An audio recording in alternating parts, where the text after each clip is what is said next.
300 fit রোডে আমরা বসুন্ধরা যাবো। এই মুহূর্তে একটা অ্যাক্সিডেন্ট হয়েছে। একটা প্রাইভেট আইসা সিএনজিকে মেরে দিচ্ছে।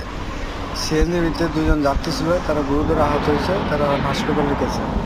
সিএনজি যে ড্রাইভার উনি মোটামুটি সুস্থ আছে, এখানে আছে, ওই যে না নীল শার্ট পরা।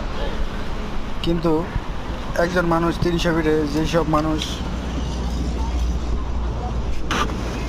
যারা গাড়ির মালিক তারা তো ধরেন যে গাড়ি প্রপারলি শিখেন না, চালাইতে পারেন না, রোডে আইসা পড়েন, আইসা ধরেন যে উড়া চালায়, কিন্তু বোঝে না যে সে একটা গাড়ি যখন 100 স্পিডে চলে সে গাড়ির নিয়ন্ত্রণ যে সে হারায় ফেলবে, বা সে তার পুরাপুরি প্রপারলি ড্রাইভার না।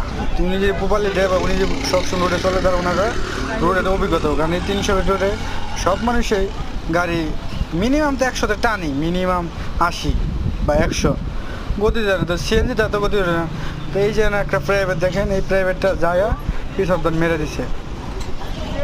তো এখন উনারা তো অনেক বড় লোক মানুষ, ওনাদের কোনো প্রবলেম হবে না, ওনাদের গাড়ি একটা গেলে আরেকটা আসবে। কিন্তু যে পথযাত্রী সিএনজিতে যাইতেছে আজকে তাদের কি হবে? তারা কি দেখবে? তারা কখনো দেখবে না। তবে ভাইদেরকে বলতেছি একটাই কথা, যে সবসময় একটা গাড়ি ধীরে সুস্থে চালানোটাই ভালো। তো জীবনে একটা অ্যাক্সিডেন্ট অনেক দিনের একটা